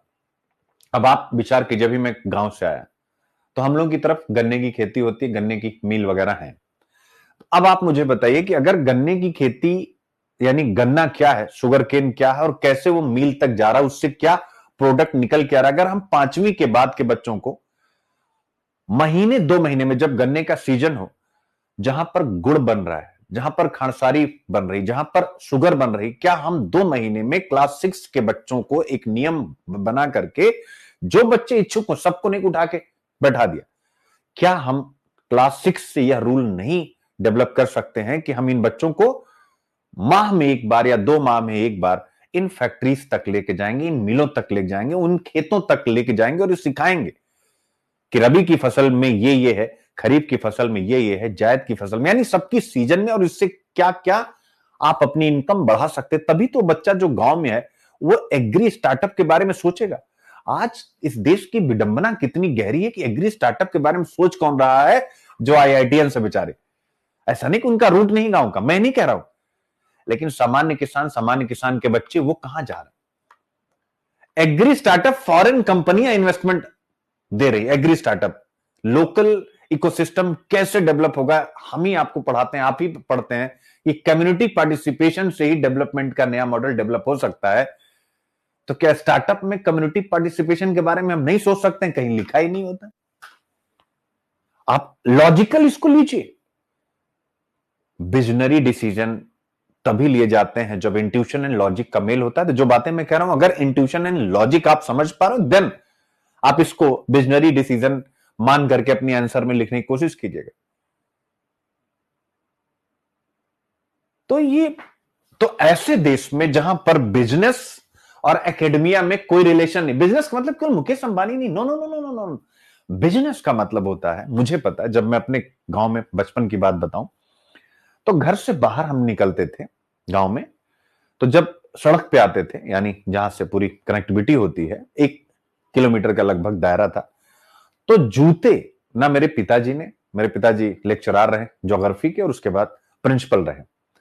सोचिए कि सक्षम थे इतना, गांव में एक अध्यापक अगर लेक्चरार है और फिर प्रिंसिपल है, तो उसकी इतनी इनकम होती कि अपनी लाइफ में थोड़ी बहुत लग्जरी भी डाल सकता।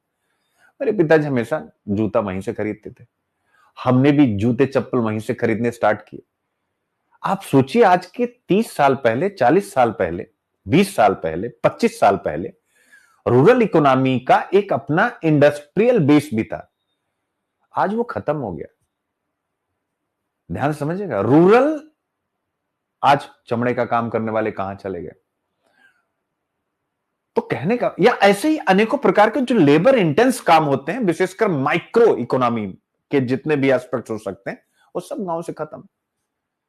आजकल गांव में एक बिजनेस चल पड़ा, वो भी ठीक है, ये जो कुक्कुट पालन वगैरह, ये सारी चीजें। तो कहने का मेरा मतलब है कि हमें अपनी इकोनॉमी को डाइवर्सिफाई करना पड़ेगा। अगर पर कैपिटा जीडीपी बढ़ाना है, पर कैपिटा इनकम बढ़ाना, 2047 तक विकसित भारत बनना अलग चीज, लेकिन उस विकसित भारत में अगर सभी की भागीदारी, यानी पर कैपिटा जीडीपी हो, पर कैपिटा इनकम भी हम बड़ा करें, तो हमें, आपको पता है कि सोसाइटी के हर एक सोसाइटी के हर एक वर्ग के लिए अलग प्लान करना पड़ेगा। एक चश्मे से, वन साइज फिट्स ऑल, एक चश्मे से अगर हम सबको देखेंगे तो हम विकास की प्रक्रिया को कभी भी समावेशी नहीं बना पाएंगे। और ये संभव मत समझना मैं कोई आदर्श वाली बात कर रहा हूं। अरे भाई आप मुझे बताइए, एससी कम्युनिटी, एसटी कम्युनिटी, अगर मैं एससी कम्युनिटी की बात करूं तो क्या उनके लिए वही इंडस्ट्री बेस्ड मॉडल डेवलप किया जा सकता है जो संपन्न लोग हैं? मुझे आप बताएं।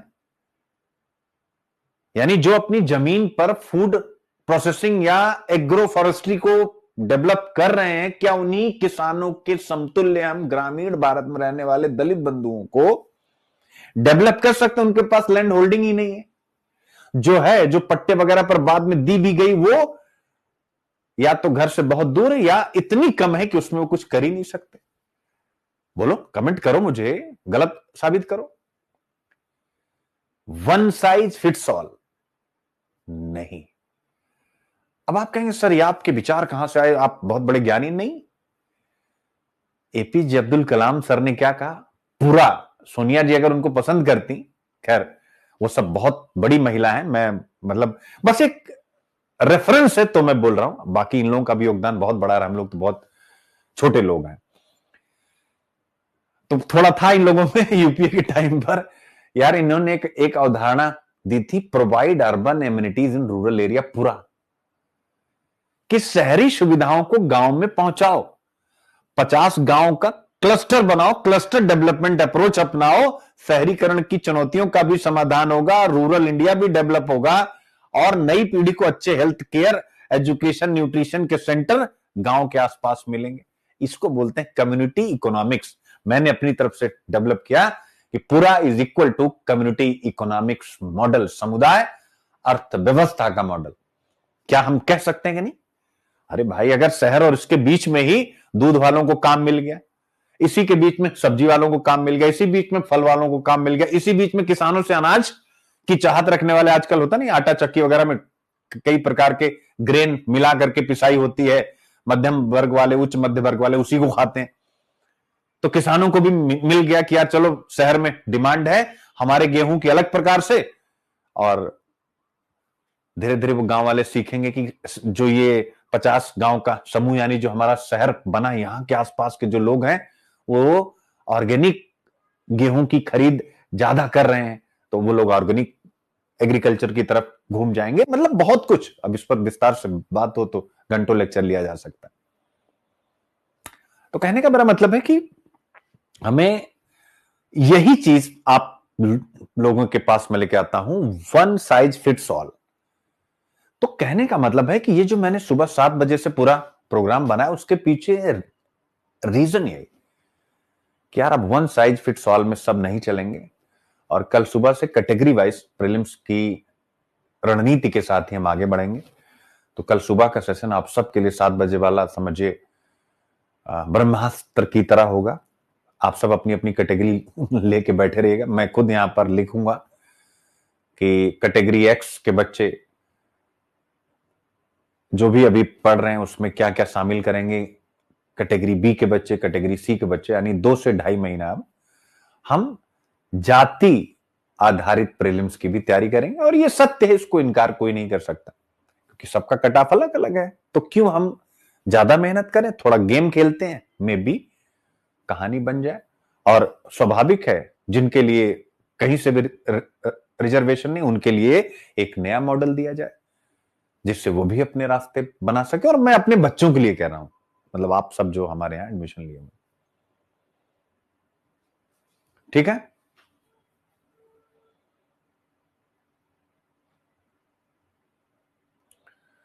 तो बड़े बड़ी चीजें, और ये जैसे आप अभी कह रहे हो ना कोई कि कलाम साहब चे, देखो मैं कहता हूं आप उनके विचारों को आगे बढ़ा सकते हैं। अब आप कहेंगे सर हम तो अगर डीएम बने हम कैसे क्लस्टर बना पाएंगे? क्यों नहीं बना पाओगे? आप इनफॉर्मल क्लस्टर बना सकते हो कि नहीं? अब आप कहेंगे सर ये फॉर्मल क्लस्टर क्या है, इनफॉर्मल क्लस्टर क्या है? एक लाइन और बोल दूं। जैसे आप डीएम बन गए, अब आपको पता है कि पूरा जैसी कोई स्कीम हो, गवर्नमेंट ही पास करेगी, बजट उसका उनका होता है।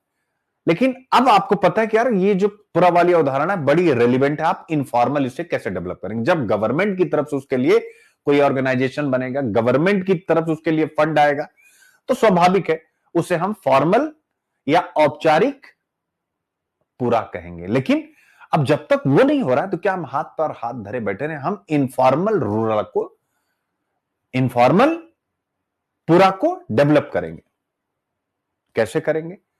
कि आप तहसील में बैठेंगे, तहसील में हर एक प्रकार के काम करने वालों को आप बुलाएंगे, आपके सारे अधिकारी आपके साथ बैठे रहेंगे, कोई एग्रीकल्चर का एक्सपर्ट, कोई पशुपालन का एक्सपर्ट, कोई क्या, और आप लगातार मीटिंग करेंगे, 1 महीना 2 महीना, हफ्ते में 2-3 करते करते लोगों को समझाएंगे, सिखाएंगे कि कैसे हुआ एक जगह पर कोई जो कम्युनिटी प्लेस हो, हर एक तहसील में होता, तहसील के अंदर ही आप सब यहां आए और अपने अपने आर्थिक उत्पादों का प्रदर्शन करें, यानी एक प्रकार का बाजार हॉट डेवलप आप करें, बाजार हॉट, और लोग यहां पर आएंगे, आपकी चीजें खरीदेंगे। कोई मछली खरीद रहा है, कोई सब्जी खरीद रहा है, कोई फ्रूट खरीद रहा है, कोई मूंगफली खरीद रहा है, कोई कुछ, यानी हर आपने क्या किया, तहसील में इनफॉर्मली एक पूरा बना दिया। धीरे धीरे वह डेवलप होने लगेगा और वह एक शहर का रूप ले लेगा, यानी शहर और गांव के बीच की अवस्था वाला रूप, सब अर्बन रूप को ले सकता है। एक संभावना है। क्या ऐसा हो सकता है? सोचिए आप। तो ये सारी चीजें हैं जिस पर हम बढ़ेंगे। तो ये हो गया यानी बोस मेटल। फिर ऑस्ट्रेलिया और भारत के बीच में बायलैटरल रिलेशन, कैसे दोनों मिल करके आगे बढ़ेंगे, इस पर हम बात करेंगे। फिर ओरांस। अब ये देखो प्रीलिम्स में अगर आ जाए, ओरांस क्या है, कितने बच्चों को पता है? ओरांस पवित्र वन, जो आप लोगों को पढ़ा चुका हूं, तो इसके बारे में भी पढ़ेंगे। एनवायरमेंट की निगाह से भी, ज्योग्राफी की भी निगाह से, सरकारी नीतियों की निगाह से और एनवायरमेंटल इथिक्स की निगाह से ऐसे और प्रीलिम्स तो रहेगा ही रहेगा। चीन की विदेश नीति पर बातचीत करेंगे, अच्छा विषय है, जिससे कि आप पूरा चीन का जो ग्लोबल ऑर्डर को लेकर के जो अप्रोच है, वो आप चीन की विदेश नीति के माध्यम से समझेंगे। ये जो चीन की विदेश नीति वाला फैक्टर है, ये जब कल डिस्कस करूंगा, ये चीन को देखने का, अगर आपने पहले मुझसे क्लास ली है तब तो ठीक है, अदरवाइज आपको चीन को देखने का जो आपका नजरिया है वो टोटल बदलेगा। यानी यार उनकी विदेश नीति के जब हम बताएंगे ना, जैसे आप पढ़ते हैं पोटेंशियल जीडीपी के डिटर्मिनेंट्स, वैसे चाइना की फॉरेन पॉलिसी के डिटर्मिनेंट जब आप पढ़ेंगे तो आपका दिमाग खराब होगा। यार ये पहले से ही क्या क्या घोषित है, इंडिया की तरह अनडिक्लेयर्ड नहीं, उनका डिक्लेयर्ड है, ऐसी ऐसी चीज कि आपको हंसी आएगी। और ये जो वन बेल्ट वन रोड है, सिल्क रूट ऑन, एंड जो भी इनका पूरा सिस्टम है ना, ये इनकी जो चेकबुक डिप्लोमेसी है, कैबेज पॉलिसी है, कुछ भी आप हंसेंगे कि ये पहले से सब प्लान है और ऐसा वो कर रहे हैं। ठीक है यार, इसीलिए तो यूपीएससी ये प्रश्न पूछने को बाध्य है कि यूएसएसआर कोल्ड वार के टाइम पर जिस प्रकार का खतरा अमेरिका के सामने प्रस्तुत नहीं कर पाया, उससे बड़ा खतरा, उससे बड़ा थ्रेट चाइना इस समय अमेरिका के लिए है। ऐसा अमेरिका महसूस करता है। ये क्वेश्चन पूछा गया कि नहीं 2022 में, आप मुझे बताएं, पूछा गया कि नहीं पूछा गया? तो आप ये कैसे समझ पाएंगे, पॉइंट को पकड़िएगा, आप ये कैसे समझ पाएंगे कि यार यूएसएसआर के मुकाबले चाइना कैसे अमेरिका के लिए सबसे बड़ा थ्रेट है ग्लोबल ऑर्डर को लीड करने की दृष्टि से? तो जब विदेश नीति पढ़ेंगे देन समझ में आएगा, और आपको समझ में आएगा कि अपनी फॉरेन पॉलिसी को एग्जीक्यूट करने का तरीका क्या होना चाहिए। यार हम दोनों जब विकास के पथ पर आगे बढ़े, भारत कई पैरामीटर्स पर चाइना से डेवलपमेंट प्रोसेस में आगे था। आजादी में भी हम 2 साल पहले 47 में, वो 49 में, लेकिन ऐसा क्या हुआ 60s में कि उन्होंने तहलका करना शुरू किया, और हम 60s में भी उनके साथ कंपेयर करते, लेकिन 70s से वो कहां पहुंच गए और हम कहां रह गए। विचार कीजिएगा इस विषय पर, तो बड़ी अच्छी चर्चा होगी, मजा आएगा आप लोगों को। GS paper 2, GS paper 3 prelims की निगाह से अमेरिका ताइवान संबंध हम पढ़ेंगे। उसके पीछे रीजन है बेटा, इसको पढ़ाने के पीछे ऐसा नहीं कि इस पर कोई इंडिपेंडेंट प्रश्न आएगा, लेकिन मैं यहां ताइवान का एंगल जो आपके सामने रखना चाह रहा हूं कि जो सेमीकंडक्टर चिप्स होते हैं, यानी जो फ्यूचर की टेक्नोलॉजी है, उस फ्यूचर की टेक्नोलॉजी का बेस ताइवान है। तो क्या ताइवान इसलिए अंतरराष्ट्रीय व्यवस्था में अमेरिका और चाइना के बीच में द्वंद्व का एक बड़ा कारण है कि यह फ्यूचर की टेक्नोलॉजी का बेस है, जिसके साथ ताइवान जुड़ा रहेगा, वह फ्यूचर टेक्नोलॉजीज में ग्लोबल लीडर बनेगा। और जो फ्यूचर टेक्नोलॉजीज में ग्लोबल लीडर बनेगा, स्वाभाविक रूप से वही ग्लोबल लीडर बनेगा, क्योंकि तकनीक ही है जो, चाहे आपकी सिक्योरिटी हो, आपका डिफेंस हो, या फैक्टर आप प्रोडक्शन हो, उसको मल्टीप्लाई करता है। जिसके पास टेक्नोलॉजी, उसी के पास सब कुछ है। क्योंकि कहा भी गया है और यूपीएससी ने पूछा भी है कि किसी भी राष्ट्र के विकास एवं सुरक्षा में विज्ञान एवं प्रौद्योगिकी सर्वोपचार है। तो इसको इस एंगल से मैं पकड़ने की कोशिश करूंगा। ठीक है, तो और यह एक बहुत बेहतर एग्जाम्पल होगा उस निबंध का कि अंतरराष्ट्रीय संबंधों में मौन कारक के रूप में टेक्नोलॉजी, यानी चाइना कहता है ये हमारा हिस्सा है, अमेरिका कहता नहीं ये एक इंडिपेंडेंट कंट्री है, इसकी सिक्योरिटी के लिए हम प्रतिबद्ध हैं। तो आपको लगेगा ये डिप्लोमेटिक रिलेशन इनके बीच का रेफरेंस है, यानी डिप्लोमेटिक रेफरेंस है इनके, चाइना और ताइवान के बीच, अमेरिका और ताइवान के बीच, या ताइवान को लेकर के चाइना और अमेरिका के बीच में। लेकिन साइलेंट फैक्टर क्या है? टेक्नोलॉजी। ऊपर से दिखेगा कि यह अंतरराष्ट्रीय मामला है, लेकिन ताइवान टेक्नोलॉजी का गढ़ है, और खासकर सेमीकंडक्टर और इस प्रकार की जितनी भी टेक्नोलॉजी है, उसके सप्लाई चेन का फादर है, मदर है कौन? ताइवान। तो अंतरराष्ट्रीय संबंधों में ताइवान मौन प्रौद्योगिकी का एक, मतलब अंतरराष्ट्रीय संबंधों को कैसे टेक्नोलॉजी साइलेंटली इंपैक्ट करती है, उसका सबसे बड़ा उदाहरण ताइवान है। इस विषय पर हम लोग बातचीत करेंगे, अलग ढंग से आपसे बात करेंगे। ठीक है, तो हिंदू में अब हिंदू के कितने हो गए? 13 हिंदू के हो गए। अब देखो कोई कंजूसी है, तो मैं बस यही कहना चाह रहा हूं, आपने पकड़े रहना है, और पकड़े रहेंगे तो स्वाभाविक रूप से एक लंबे समय तक आप, मैं बहुत से बच्चों को बताता हूं, जैसे इस बीच जो भी बच्चे कनेक्ट हो रहे हैं मेरे बच्चों, वो कोई 3 साल पुराना स्टूडेंट है, कोई 4 साल। और ये मत समझिएगा मैं किसी प्रचार के उद्देश्य से कर रहा हूं, नहीं नहीं, बिल्कुल भी नहीं। अब तो आपको पता है यूट्यूब पर एकदम एक्टिव ही नहीं हूं मैं। सब जुड़ रहे हैं जो ओल्ड बच्चे। अभी आज ही एक बच्चा जुड़ा पीसीएस में, और एक ही समस्या सबके साथ थी कि जिन्होंने भी छोड़ा डिसिप्लिन छूट गया। वो कहीं गए तो, लेकिन आप मुझे बताएं, जिस तरीके से आप सब मेरे साथ पर्सनल मेरे फोन पे कनेक्ट हैं, क्या और कहीं कोई इस तरीके से अपने टीचर के साथ कनेक्ट है? अब सब वापस आ रहे हैं, लेकिन 2-2, 3-3 साल खराब करने के बाद तो मेरा वापस आ रहे हैं, उसका तो मैं वेलकम कर रहा हूं, दिल से कर रहा हूं बच्चों के साथ, वो नहीं। तो ऐसा क्यों? इसलिए नहीं कि मैं अच्छा हूं, नो। आपने नोटिस किया होगा कंटिन्यूटी है जो मैं कभी ब्रेक नहीं करता। आप मुझे बताइए, क्या 3 दिन में नहीं था? क्या प्रीलिम्स की क्लासेस आपकी नहीं चली सारी की सारी? 2-3 दिन से ज्यादा मैं कभी छुट्टी लेता नहीं हूं। अगर कभी बाहर भी जाना पड़े तो कभी आपने देखा कि एक हफ्ते तक क्लास ना हुई हो? कभी एक बार बताइए। तो जो सबसे बड़ी ताकत है मेरी, वो है कंटिन्यूटी और डिसिप्लिन, यानी मैं भयानक डिसिप्लिन में हूं अपने काम के प्रति। तो अगर आप एक ऐसे व्यक्ति के साथ होते हैं, तो सबसे बड़ा फायदा आपको होता है कि आपका डिसिप्लिन टूटता नहीं। हो सकता है कि आप मेरे यहां कोर्स लेने के बाद भी 2 महीने आप कुछ परिस्थितियां ऐसी बने कि पढ़ ना पाए, लेकिन आपके पास 61वें दिन, 61st डे, आपके दिमाग में तो है कि यार चल यार सर से एक बार बात कर लेते हैं, सर कुछ समझा देंगे तो चीजें पटरी पे आ जाएंगी। नहीं तो आप 2-3 साल का गैप करके फिर आप रिकवरी करने में मुसीबत हो जाएगी। ये सब चीजें समझिए, ये कंपटीशन है गुरुजी। ये हम अब चल रहे हैं सुनील सर के साथ यूपीएससी की तैयारी करेंगे, फेल हो जाओगे। हम चल रहे हैं सुनील सर के साथ कॉम्पिटिटिव एग्जाम की तैयारी करने। तो जब कॉम्पिटिटिव एग्जाम आएगा ना, देन समझ में आएगा कि यार इसमें तो दूसरे से आगे निकलना है। तब आपको नींद नहीं आएगी। तब आपको नींद का मतलब होता है कि आप फालतू का नहीं सोएंगे। नींद तो आएगी, तो शरीर की आवश्यकता है, बायोलॉजिकल नीड है।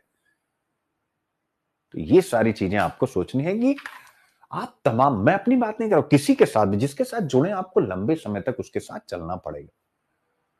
अदरवाइज आप स्वयं चिंतन कीजिएगा। ईश्वर करे सब सफल हो, लेकिन जो सफल नहीं हो पाएंगे, आप कभी उनकी राय लीजिएगा तो वो यही कहेंगे कि यार मेरे पास मेंटोरशिप नहीं थी, कोई मेंटर नहीं था, जिसकी वजह से मैं फंस गई। और मेंटर हमेशा किसी एक विषय का जानकार नहीं, ये हमेशा अपनी लाइफ का मंत्रा हर एक बच्चे के लिए होना चाहिए। अगर एक विषय का मेंटर, टीचर आप एक विषय का चूज कर लीजिए, लेकिन मेंटर एक विषय वाला कभी नहीं होना चाहिए, तो आप फंस जाएंगे। क्यों? क्योंकि दुनिया गोल है, वैसे ही सब कुछ गोल है। तो मेंटर आपका होना चाहिए जो, क्योंकि अगर ध्यान से इस चीज को समझेंगे, यहां मैं ज्ञान की बात बिल्कुल नहीं कर रहा हूं कि कोई एक मेंटर है जो बड़ा ज्ञानी है, ना ना ना ना, ना। और ना मैं अपनी बात कर रहा हूं, ये केवल जरा एक लॉजिक समझिए आप लोग।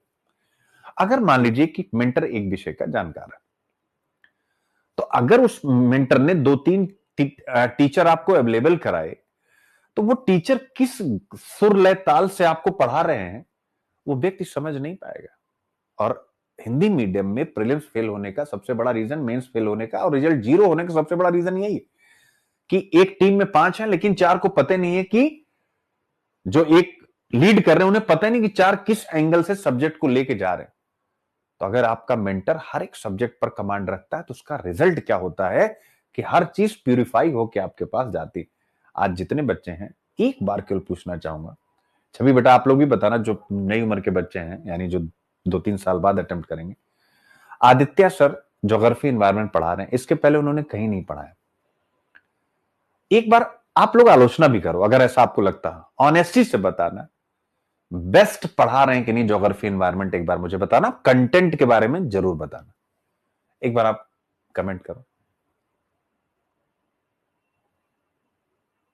देखो आरती कह रही है कि he is my best sir, Aditya sir देख लो, एक तरफ से कोई ये नहीं कह रहा कि अच्छा पढ़ा रहे, आप पढ़ो सबका स्टेटमेंट नीचे। यस सर, मयंक बहुत अच्छा पढ़ाते हैं, रंजना कुमारी यस सर, छवि बेस्ट है सर। अब देखो ये बच्ची है, ये तो हर चीज में खुपड़ी खाती है, लेकिन देखो कि बेस्ट है। कीर्ति यस सर, टॉपिक क्लियर हो रहा। तो कहने का मेरा मतलब ये होता है, ये कैसे पॉसिबल हो रहा है? बिकॉज वो 5 साल से मेरे साथ काम कर रहे हैं। रूपांजलि कह रही है कि बट सर मुझे प्रॉब्लम हो, बिल्कुल होगा, अनडाउटली होगा। 10 में से एक बच्चे को प्रॉब्लम होगा, वो तो मेरे हिंदू के साथ भी हो सकता है, किसी एक बच्चे को समस्या वो रहेगा। उसको आप बार बार, जो प्रॉब्लम आपका है रूपांजलि, उसको आप मैसेज करिए कि सर मुझे ये चीजें और अच्छे से कराइए। मैं चाहता तो आपका स्टेटमेंट स्किप कर सकता था, लेकिन मैंने क्यों लिया? क्योंकि हम लोग ईमानदार लोग, अगर हमें कमी है हम उस पर काम करेंगे। कोई आदमी हर एक चीज में कहीं ना कहीं कुछ ना कुछ रहता है, उस पर हम काम करेंगे। हाँ ये देखो, मयंक से मैं बिल्कुल, पवन कह रहे हैं कि नहीं सर बेस्ट है। मयंक भी कह रहा है कि कितनी बार भी प्रॉब्लम पूछो क्लियर करते हैं, यही टीचर की सबसे बड़ी खासियत होती है। मैं नहीं कह रहा हूं कि आप अपनी टीम के, मैं ये कह रहा हूं ये कैसे पॉसिबल हो, बिकॉज 5 साल से वो मेरे साथ हैं। धीरे धीरे धीरे धीरे मांझते मांझते उनको मैंने एकदम रेडी कर लिया, अब उनको उतार दिया। तो कहने का मतलब होता है कि अगर आपका मेंटर स्किल है, उसकी टीम हमेशा स्किल्ड ही आएगी, ये फिक्स है। रवि सर को आप देखो, सी सेट में जितनी मेहनत हम लोग कर रहे हैं, भगवान क्या ही करेंगे। अगर एक बार बस इस बार कहानी कुछ बस फेल ना होते सी सेट में यार, 10-20-50 रिजल्ट हो जाता, कहानी ही पलट देता। क्योंकि ऑब्वियस है, रिजल्ट कम होते हैं तो फिर बहुत बड़ा भूचाल बनता नहीं है। मैं चाहता एक बार भूचाल बन जाए, इकोनॉमिकली सब कुछ इकोसिस्टम अच्छा हो जाए, उसके बाद तो दिमाग में इतने थॉट है ना कि आप लोगों के लिए हर एक कंटेंट में हलवा बना दूंगा। मैं चाहता हूं मैं केवल कंटेंट पे काम करूं। देखो ऑनेस्टी से बता रहा हूं, मैं चाहता हूं कि मेरी टीम आपको प्रीलिम्स, मेंस तो मैं ही पढ़ाऊंगा, मेंस तो मैं खुल के आपको पता है 100% मेंस में ही पढ़ाऊंगा, प्रीलिम्स में इकोनॉमिक्स, बाकी और प्रीलिम्स में पूरी टीम। मैं प्रीलिम्स की बात कर रहा हूं, मुख्य परीक्षा तो अकेले में पढ़ाऊंगा, क्योंकि उसमें इतना IQ वाईपी है अभी किसी को भी वहां तक पहुंचने में। जब तक 2-4 मेंस वो लिख नहीं लेगा, इंटरव्यू दे नहीं लेगा, तो यूपीएससी का मेंस पकड़ पाना थोड़ा सा टफ रहता है। क्योंकि ये बता देना कि सैंधव सभ्यता का नगरीकरण के 5 पॉइंट क्या है, और सैंधव सभ्यता के नगरीकरण को आज के नगरीकरण से जोड़ना, तो इतिहास का टीचर नहीं कर पाएगा। वो इतिहास के टीचर के साथ साथ उसे सस्टेनेबल डेवलपमेंट गोल के टारगेट्स में जो अर्बनाइजेशन है और क्या मॉडल वहां एस्पेक्ट्स किया गया है वो भी आपको पता होना चाहिए, और अर्बनाइजेशन के आज के चैलेंज क्या है सोसाइटी वाला वो भी पता होना चाहिए। तब जाकर के इंडस वैली सिविलाइजेशन को आप लिखेंगे तो कॉम्पिटिटिव एग्जाम में दूसरों से बेहतर मार्क्स पाएंगे। सही कह रहा हूं मैं? सिंपल सी बात है। तो किसी तरीके से इस बार बस एक बार प्रीलिम्स निकाल देते, समझ लो ये ईयर मेरे लिए बहुत ज्यादा डिसाइसिव है। रिजल्ट होना समझिए कि समय की बहुत बड़ी मांग। 2025 का प्रीलिम्स, नहीं तो फिर क्या ही मेंस का कैलिबर, क्या ही मेंस की योग्यता, सब बेकार हो जाएगी। ठीक है, क्योंकि अभी मैं बहुत से एक्सपेरिमेंट करना चाह रहा हूं मेंस में या प्रीलिम्स में, कर नहीं पा रहा हूं क्योंकि अगर एकदम से मैंने यूटर्न आप लोगों को कराया तो रिजल्ट क्या होगा, आप लोग नाराज हो सकते हैं। जैसे अगर मैं कास्ट के बेस पर प्रीलिम्स की तैयारी किसी और प्लेटफॉर्म पे करने की बात किया होता तो क्या आपको लगता है कि मुझे स्पून फीडिंग कराते लोग? हाँ नहीं, आप कास्ट के आधार पर आरोप ही लग जाता कि ये टीचर जातिवादी जबकि टीचर कभी जातिवादी होता ही नहीं, मेरा नाम ही अभिव्यक्ति है, सुनील अभिव्यक्ति। तो ये मैं कैसे खेल पाया? एक है, लेकिन अगर आपने देखा कि यार इस बार सुनील सर के यहां से 50 बच्चे मेंस लिख रहे हैं, आप लोग यार इंग्लिश मीडियम के बच्चे तो हैं बट वो कम है।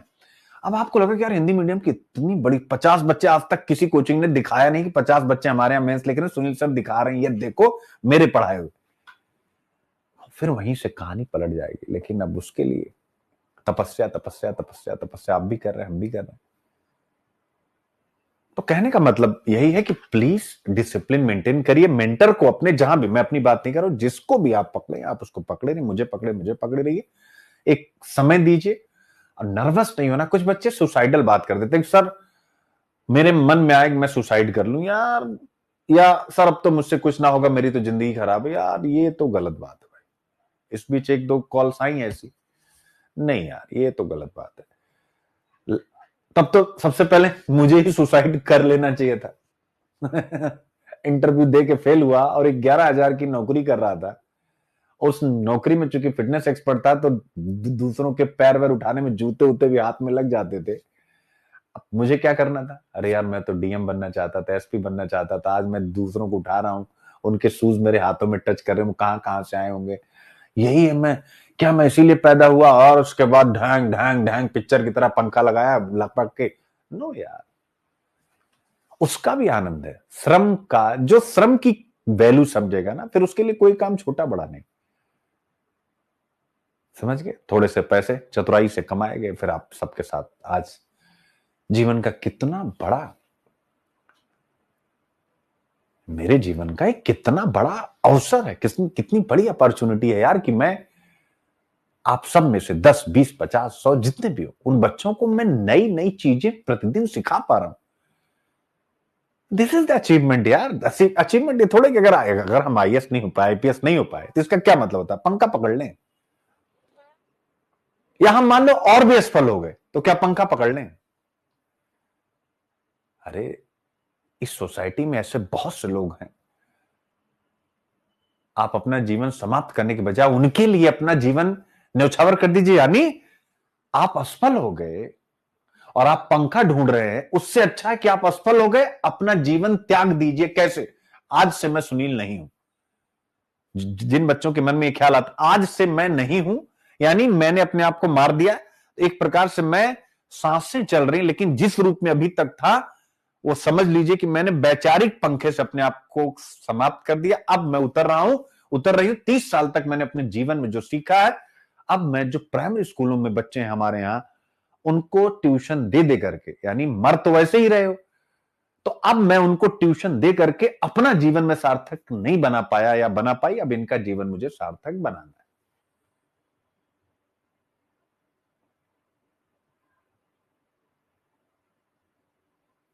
बोलिए, सही कह रहा हूं कि नहीं कह रहा हूं? आप वैचारिक फंदा लगा लीजिए कि इस 30 ईयर में जो भी मैं करना चाहा मैं असफल रही, मैं सुसाइड कर रहा हूं, लेकिन ये सुसाइड वैचारिक होनी चाहिए। इस रूप में अब मेरा एक नया रूप आ रहा है, जिस रूप में अब मैं केवल और केवल अपने जीवन को समर्पित करता हूं, करती हूं उनके लिए जो इस प्रोसेस में जहां तक मैं आ पाई या आ पाया वहां तक आने की कोई संभावना ही नहीं।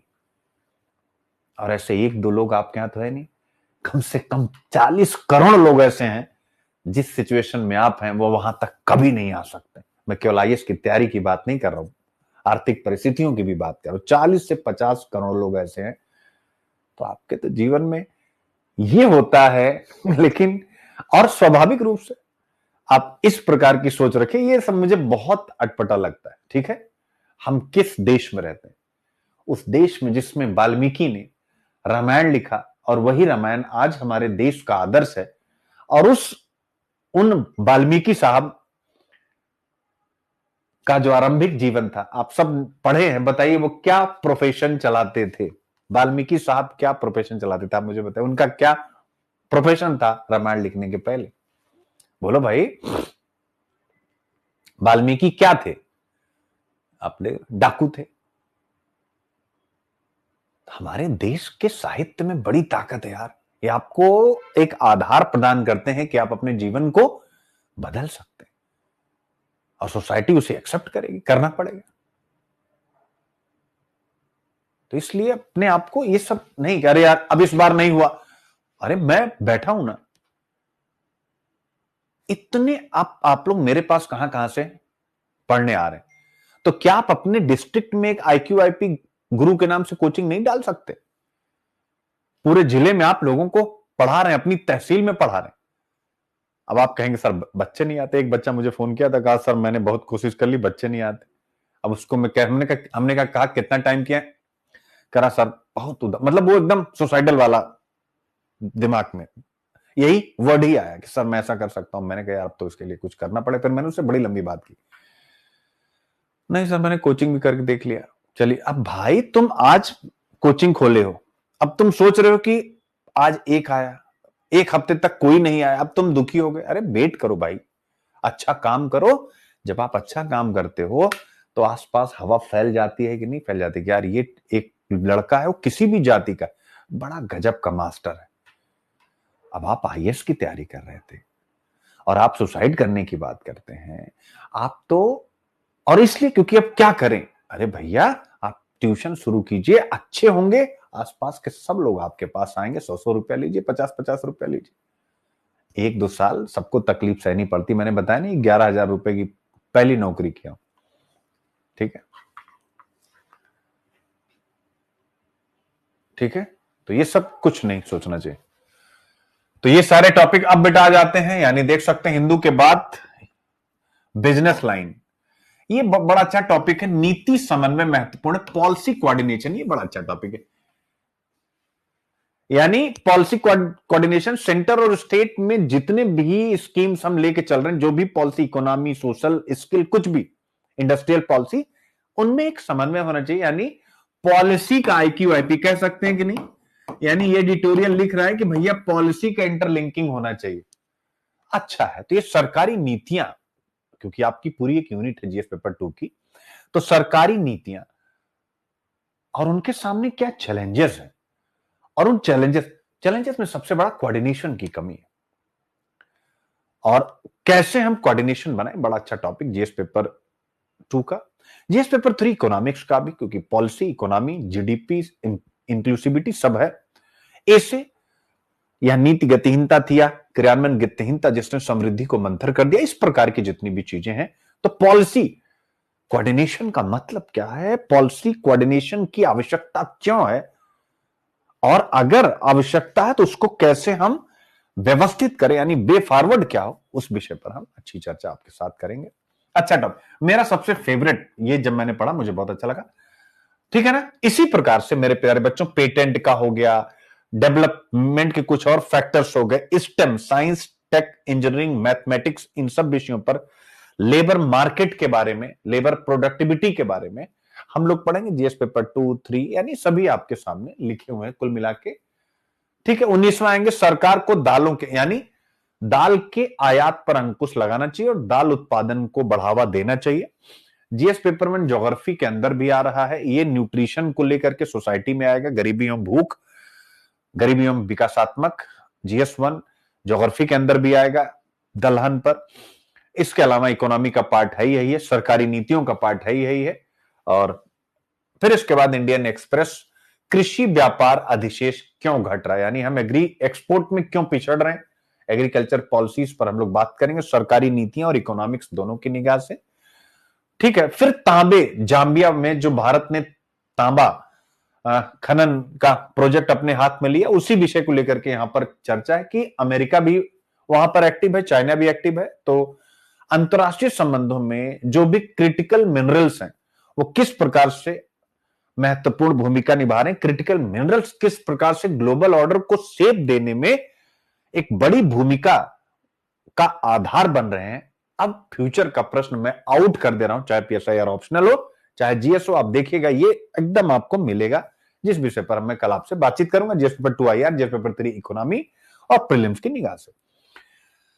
फिर इसके बाद प्रधानमंत्री नरेंद्र मोदी ने एक कानून का जिक्र किया है मेरे प्यारे बच्चों, नाट्य प्रदर्शन अधिनियम, यानी कि जैसे हमारे यहां पर क्या था, अंग्रेजों ने पहले क्या होता था हमारे यहां कहीं पर भी चौराहे पर खड़े होकर के कोई नाटक कर रहा है, नहीं होता, जैसे छोटे छोटे स्वांग, रासलीला, रामलीला, इस प्रकार की चीजें होती थी। अंग्रेजों ने इस पर प्रतिबंध लगाया, तो उसकी चर्चा प्रीलिम्स के लिए इसको हम लोग देख लेंगे, कुछ कल्चर के पार्ट के लिए भी देखेंगे। जहाने खुसरो क्या, जिसमें भाग लिया है प्रधानमंत्री मोदी जी ने, GS1 सोसाइटी के लिए और ऐसे के लिए कंपोजिट कल्चर के लिए इसको हम लोग देखेंगे, जो कि इसमें बहुलवादी सूफी परंपरा का जिक्र है।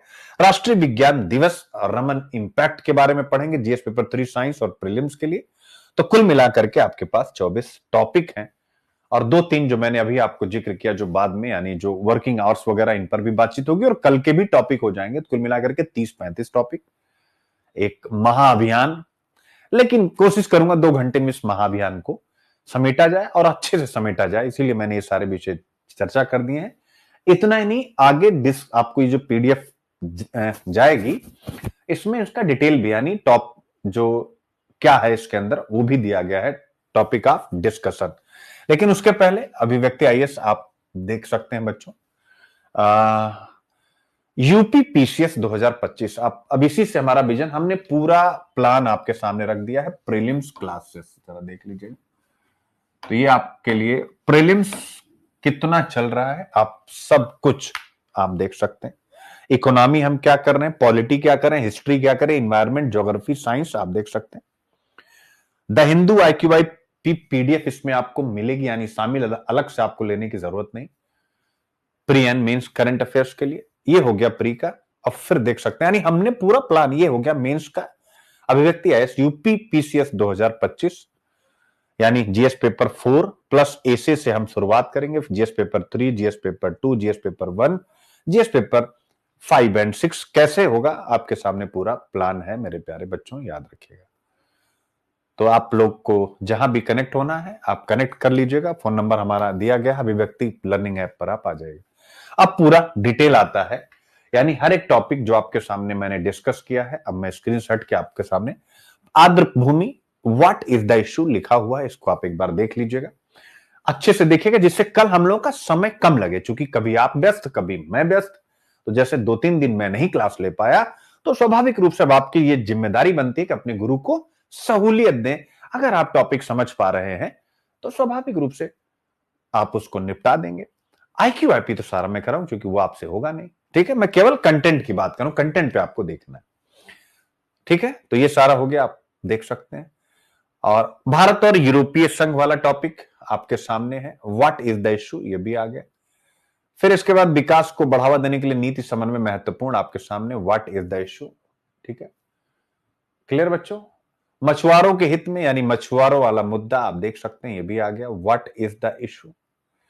फिर इसके बाद बहुत ध्रुवीय विश्व की दृष्टि से क्या क्या मुद्दे हैं, समाज और सरकार से गहरी जड़, पितृसत्ता आप देख सकते हैं। तो सारा आपके सामने दिया गया है, अब इसको एक एक चीज बताने की जरूरत नहीं है, ये पीडीएफ आप उठाइए और अटैक मारिए, इनको पढ़िए, काफी ज्यादा कंटेंट है। थैंक यू बच्चों, और कल सुबह 7 बजे हम लोग मिलते हैं, एक नई शुरुआत प्रीलिम्स के लिए, चूंकि टारगेट बच्चों प्रीलिम्स ही है, जो हमें सेव करेगा, जो हमें बचाएगा। Okay, thank you so much.